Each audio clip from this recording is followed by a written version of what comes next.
We are those guys. Hey, you see these guys? They're doing well. Hey, how about those guys? I'm Alex Hardy. He's Nick Ferguson, former 10-year NFL safety. And we're here to bring you the NFC South, previewing every single division before the 2025 season kicks off. I want to get right underway here, Nick. And look, the Tampa Bay Buccaneers, believe it or not, they have been the picture-perfect image of consistency. How many teams move on from the greatest of all time, continue to stack division titles, and look like they haven't skipped a beat? Well, it hasn't been my New England Patriots, but the Tampa Bay Buccaneers have done it. So what do you think about so much turnover with this squad, and yet they keep continuing to do it, Nick? Well, that goes back to Todd Bowles' coaching staff and their development of their players. But most importantly, you go back to the guy who was kicked to the curb in Cleveland, spent a week with the Rams, and everyone's thinking, okay, well, this guy is... You missed the Panthers. Kicked off by the Panthers. Yeah, I mean, I want to kind of forget the Panthers in a way, but yeah. Not today, not when we're previewing them. So we're talking about Baker Mayfield, and as long as Baker is playing with that confidence that we've always seen him play with and that type of attitude, and that's the one thing that I love about watching Baker play. Baker doesn't give two craps about anyone and what they think of him. And some people may say, well, that's arrogant. You don't want that in your quarterback. No, I want that in my quarterback because there's going to come a point in the game or the season where I'm going to need him to step up and show that moxie and have that 2-minute drive, right? I go back to Baker when he was with the Rams and he had just got there and they had a Thursday night game. He came in 2-minute offense and they let it fly. And you can say that he made a lot of one-read throws. Yes, he did, but he created a lot of energy and enthusiasm. And that's what Baker supplies with the Tampa Bay Buccaneers. And if they can kind of keep the defense on par with what the offense is capable of doing, this is a team that should win the division again, because last year they finished the division, if I'm not mistaken, 10-7, right?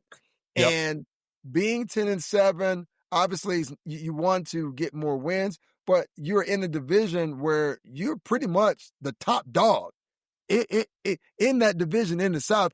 What other team is better right now, and no games are played, better than Tampa Bay, even though they have some young receivers? No, we're projecting a lot with every other team in the South, but we kind of know what we have in the Buccaneers. And look, we know that we have Baker coming off a career-high 71.5% completion percentage, a career-high 4,500 passing yards, a career-high 8 yards per attempt, a career-high 41 touchdowns, a career-high 378 yards rushing. I don't want to just copy and paste those stats for next year. That's not how it works, Nick. But for a team that had everything go right for them last year, already coming into 2025, we talked about the consistency despite the turnover, right? Brady to Baker, the offensive line turnover. We're seeing it on the defense as well. But at offensive coordinator and play caller, Todd Bowles has been there 4 years. This is his 4th offensive play caller. We're now on to Josh Grizzard after Liam Cohen left this past offseason, kind of contentiously, right, to go to Jacksonville. It was Dave Canales the year before that. It was Byron Leftwich when he first got there off of the Brady Super Bowl. So it is just fascinating to see how the gears keep turning. And you talked about the development of the players under Todd Bowles, but you have to give credit for the play calling as well, because you expect a dip every time you move on from a different guy. And look, Baker had a career season, and we're watching Dave Canales we'll get to the Panthers shortly here. I know you don't want to, but I was kind of encouraged by what I saw. But everything was perfect for them last year. Already, Tristan Wirfs and Chris Godwin avoid the PUP list, but they're gonna miss time. I'm sort of curious. Reports had come out that they passed their physicals, which I find hard to believe, considering Godwin turned down, it was something like $15 or $20 million from New England and doesn't look like he's going to play the first month of the year. We'll see. But I think this is one of the bigger challenges that the Buccaneers have had year over year, missing Wirfs, missing Chris Godwin, Jalen McMillan set to miss significant time too. But look, they had turnover on that offensive line. They lost Carlton Davis. on that defense. He leaves for New England. And, the vets like Levante David are getting a year older. So I'm interested to see how, yet again, they can defy the expectation that, well, maybe there's some drop off because they're not, they don't have the same people that got them 10-7 in a division victory last year. So maybe we have them winning the division. Maybe we don't because of what the Atlanta Falcons look like they're doing. And my question for you, Nick, last year, 2024, how can a team live with 1 foot in the present and 1 foot looking toward the future? 1 year later, how do you think the Falcons have recovered or navigated signing Kirk Cousins to a lucrative $100 million contract and using Michael Penix with the top 10 pick in the draft? Well, it looks like the Falcons and their front office made a humongous mistake. Now, you can say, well, if you had to go to your backup quarterback, it's not Desmond Ridder. It's a guy who's played a lot of games in the league. So you have a safety net in that regard, but we still have to remember, we're still talking about Kirk Cousins, a guy who's put up a lot of gaudy numbers, but hasn't been able to win some of the bigger games. And the reason being because the majority of the teams he's been on, they've been trailing. So now they have to throw the ball. But this is a difficult situation because now you thought that Kirk Cousins was going to be the guy, right? You gave him this large deal and you kind of bought into him, you tied to him.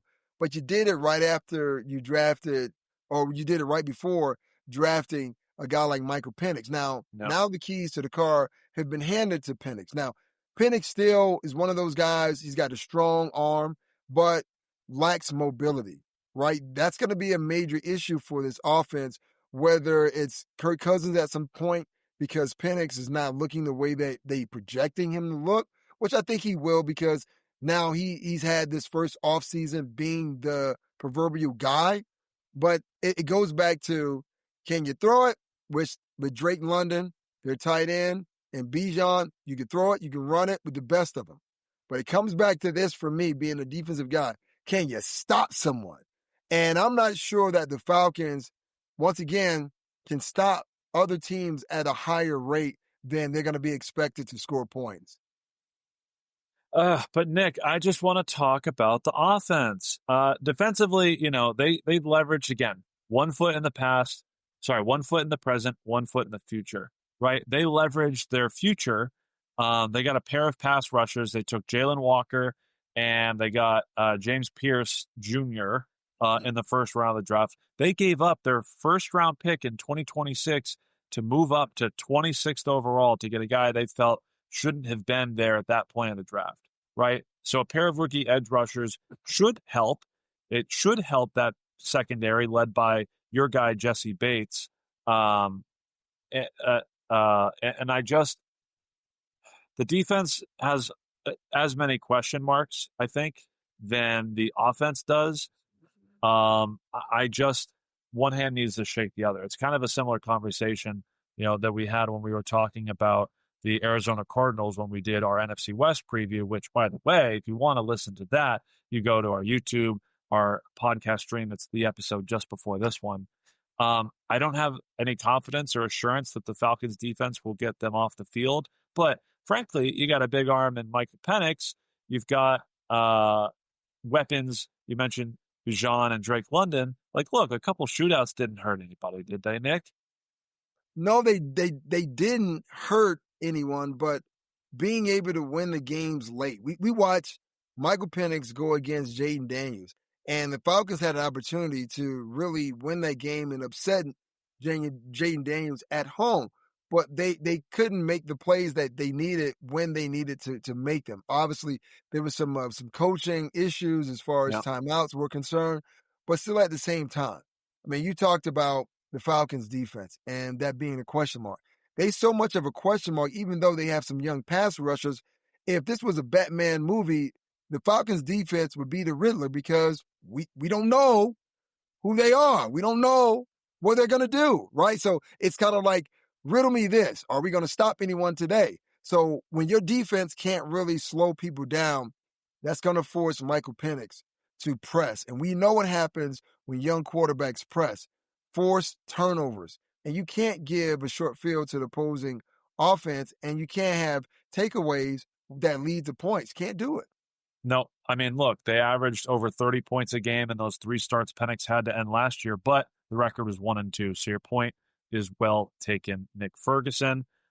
Meanwhile, the Carolina Panthers, I knew you didn't want to do this, but here we are. We started talking Dave Canales and his time as the Tampa Bay Buccaneers coordinator 2 years ago. But honestly, Nick, in his first season, it looked like things were starting off just as poorly as they did the year prior, but with Frank Reich. But now Doug Peterson, Frank Reich, I always get them mixed up. Was it one? Was it both of them? I think it was Reich. It was Frank Reich. It was Frank Reich. I was right the first time. However, you go to the second half of the season, and the play had picked up. Bryce Young, by the way, between the first 8 games and the second 8 games of the season, it improved completion percentage, added 1.5 yards per attempt, and he had a 13 touchdown, 4 interception ratio with a passer rating that, again, first half of the season was hovering around 60 to 90 for the second half of the year. Look, I'm encouraged by it. They added weapons and beefed up the offensive line around him. I mean, how soon before we reopen this draft debate of Bryce Young versus C.J. Stroud, given how the Texans performed last year? Well, it's a little different because in Bryce Young's defense, well, he doesn't have the same weapons as C.J. Stroud, right? He's not the same size as C.J. Stroud. So that plays a major role because we can't talk about the success of either quarterback without encompassing the overall roster within itself, because that's a huge part of it. And it's almost like Bryce Young, even though he's a first-round draft choice for the Carolina Panthers, every game I watch, it's like he's playing with one hand tied behind his back, right? He can't really get a lot of support from Chuba Hubbard in the run game, not consistently. And then it goes back to weapons. Who do you have at the tight end position? Who do you have at the X and the Z? Can they beat man coverage? Can they sit down in the zone? Can they make those 50-50 catches? And Adam Thielen is one of those veteran guys, but once again, he's a veteran guy. His best years, no insult to him, but his best years are behind him.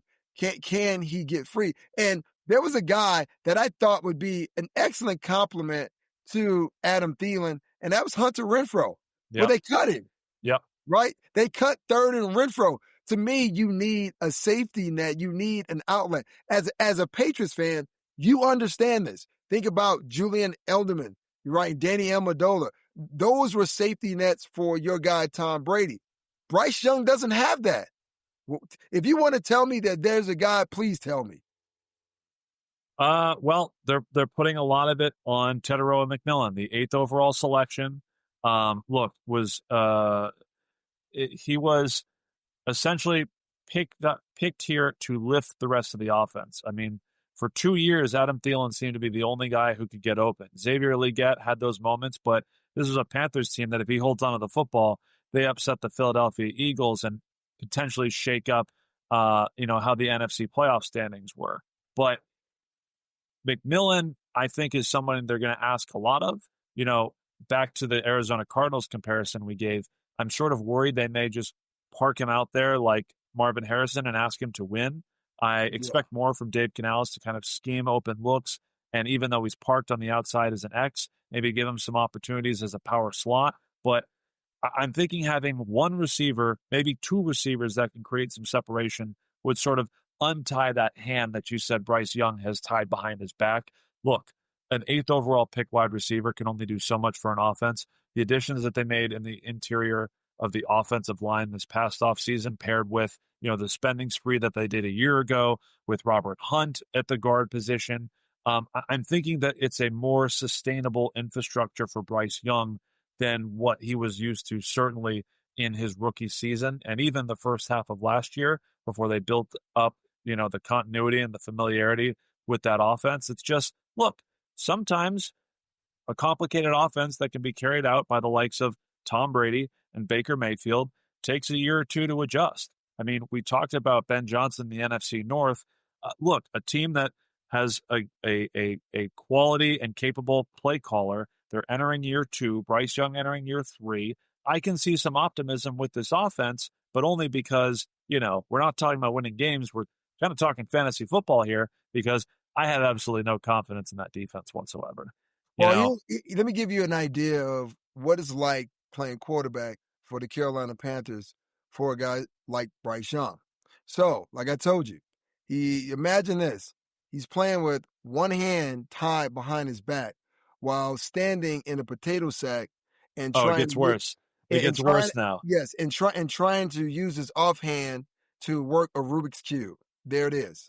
Look, Yes. Jake Plummer was capable of throwing that left-handed pass. I mean, maybe Bryce Young could do it too. I don't know. Listen, I love Plums. I love your guy. I love Plums too, but it's hard being a quarterback when you don't really have that many weapons and everyone is looking at you, especially if you're a first round pick.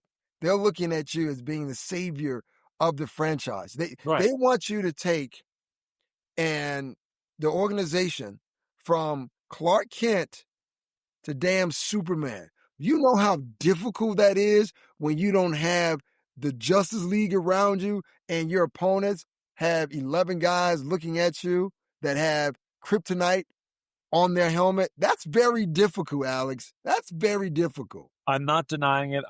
I'm going to be optimistic that, look, everything starts at the top, and we know David Tepper's temper, but Yes. I'm just going to be optimistic here and hope that it's not the same old Carolina Panthers. Rounding things out, it is the same old New Orleans Saints. Here's a team that needs to be looking toward the future, but instead, Mickey Loomis is living in the present.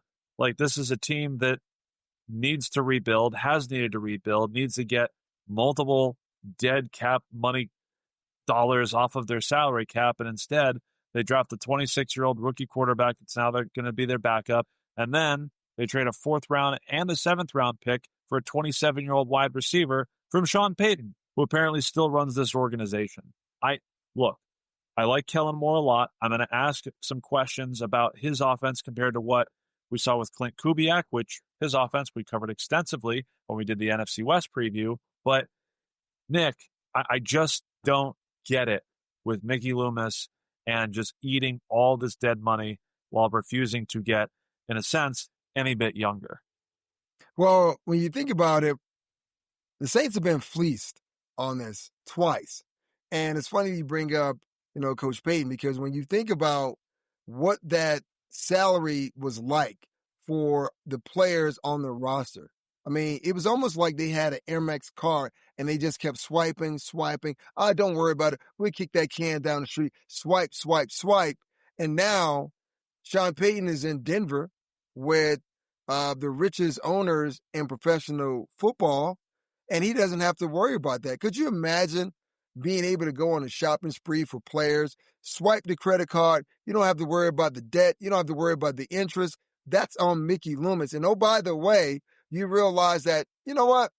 They don't have any big wide receivers. And you have a conversation with Mickey. Say, hey, Mickey, remember those days when we were with the Saints and we had Marcus Colston, Michael Thomas? Man, it would look great if you guys had a big 6'4" type of receiver. You know what?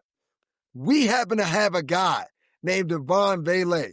Why don't you say that we sit down and we chop it up and you give us a 4th and a 7th for a late round pick? Does that sound nice? Using the Jedi mind trick. And Mickey goes, yes.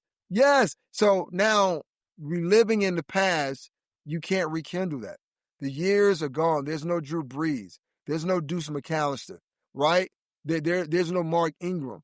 But you're living in the past, and then you're doing it with a head coach who is a rookie head coach, albeit he's coming off a successful Super Bowl victory with the Philadelphia Eagles. I mean, you put Kellen Moore in a tight spot. Kellen Moore was the 32nd head coach named, right? They were the last team to announce their head coach, large in part because, they hired him off of the Super Bowl win. They had to wait to do that. They also became the 32nd team to name their starting quarterback this year. I'm not going to say it's totally related. I'm not going to say they're unprepared. But I guess my question with Kellen Moore taking over for Clint Kubiak, he has announced that this team is going to play with pace.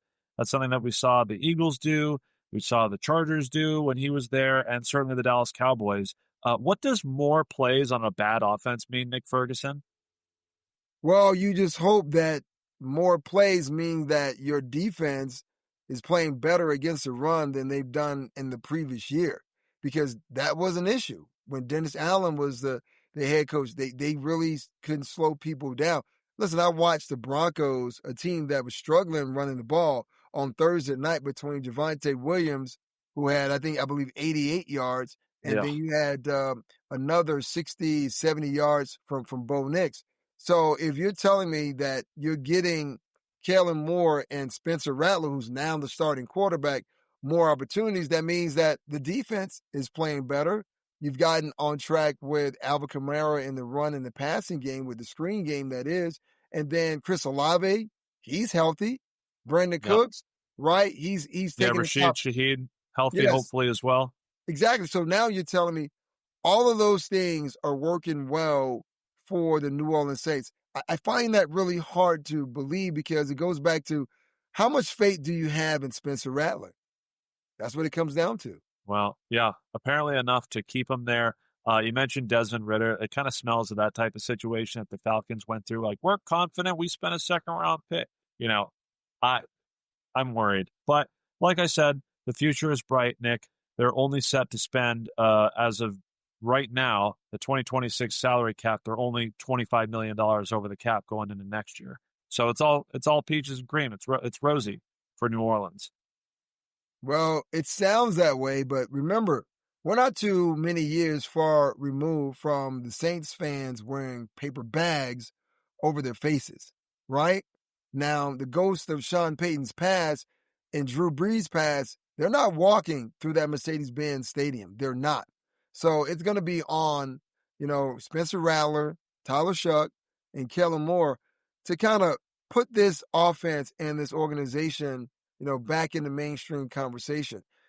For me, I don't know if they're gonna be able to do it this year, but for me now, we're looking forward to 2026 and 2027 for this team. So if you were to ask me, well, how things are going to work out, where the Saints are going to finish, for right now, I'm going to put them as the 14 in the NFC South.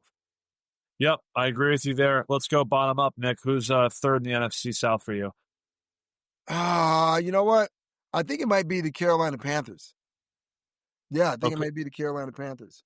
Let's get spicy. I'll put the Falcons there. I'll put the Panthers second, just because they go 2-0 against Atlanta. And do you have the Falcons overtaking the Tampa Bay, or are the Buccaneers going to run it back and win another NFC South title? No. Atlanta's going to make it interesting because they have Bijan and they have Drake London. But I think it's for, second year in a row is going to be Baker, Todd Bowles, and Mike Evans walking away with that title. I think more than anybody else, Drake London is the guy I hope to have in every league for fantasy. I know I won't. So I think my realistic answer is, if I can get him in every single league, and it's possible that I can do it, Emeka Ibuka. That's what I'm thinking.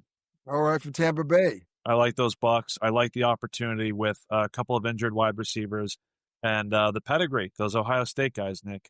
You know how it is. He's Nick Ferguson. I'm Alex Hardy. That wraps up the NFC. We have the South that we just completed. You can listen to the other episodes where we cover the other NFC teams. And hey, coming up, we're going to do the AFC. Probably start in your AFC West, Nick. I mean, we'll hash that out later.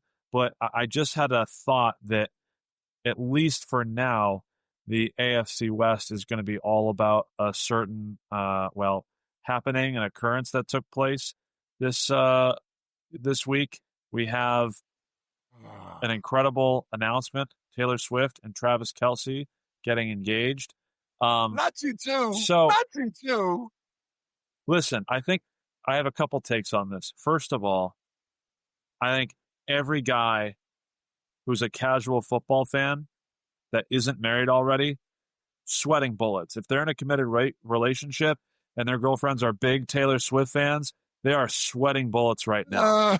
If Taylor Swift, whose entire career is based off of writing songs off of breakups and Yes. scorned ex-lovers, and she found her person, that somebody's going to have to go ring shopping. My other take, Mm.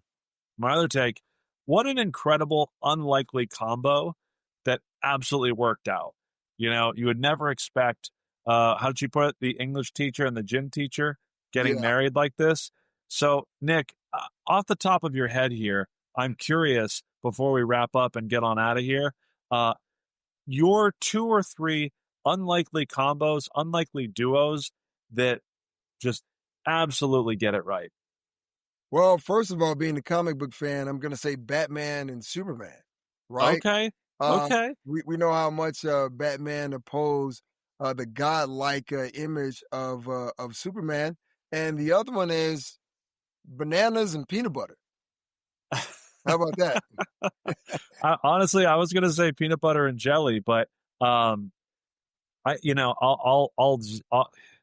man, I have so many thoughts. I'm not as big of a DC or a comic book guy as you are, Yeah. but it disappoints me to no end that Ben Affleck, as Batman, said his greatest power was being incredibly rich.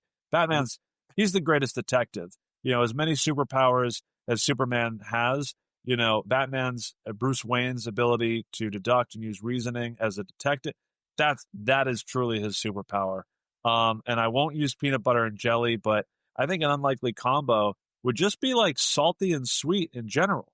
Like the idea that, putting salt on a chocolate chip cookie, or being able to mix certain things that, you get the savory and the sweetness to it, just absolutely hits. I've got 2 more for you. There's, of course, Snoop Dogg and Martha Stewart. Of course. Unlikely duo that just absolutely crushed it no matter what the venue is. And you know what? As a Boston guy, Aerosmith and Run DMC, Walk This Way. Okay. Unlikely pair. Unlikely pair, but Yeah. just, recharge Aerosmith's career and, allowed Run DMC to expose themselves to, an audience for my kind of complexion. Okay. Well, I got another one for you. What about what was it? Miley Cyrus' father. Um, I Billy don't care. Ray and Lil Nas X. There you go. There you go. Well, You let's know, not check in on Lil Nas right now. There's some things going on in his life. no. Someone needs to check in on him. No. Someone holler at him. Hey, Hey, get him off those hey. California streets. You check in on him, and you guys check in on those guys. Right, like, rate, subscribe. Please check us out, YouTube, wherever you get your podcasts. We're going to continue to preview the season before 2025 kicks off, and then throughout the season, we're going to continue to update each week all the action, injuries, trades, fantasy football, whatever you guys ask for, we're here for it. Nick, you also have the ability to break down film. We'll take a very close, in-depth look at certain plays that jump out to you on a week-to-week basis. We got some other fun things in store. So that's right. Later, we're getting to the AFC. You can go back to the other NFC previews that we have. So I'm just pumped, thrilled to be back with you. Let's get Taylor out of here, and let's make it about us for just another moment here. So, Nick, before we get on out of here, what do you have for the people? Make sure you wash your fruit before you eat it. Well, I mean, that's a no-brainer. I do baking soda with it as well. Okay. Not everyone washes their fruit. Just think about it. Leave it in a bowl for like 10, 15 minutes. Not for too long, because then it gets soggy. Put a little bit of baking soda in there, and then you rinse it off. That's how you do it. Well, there it is.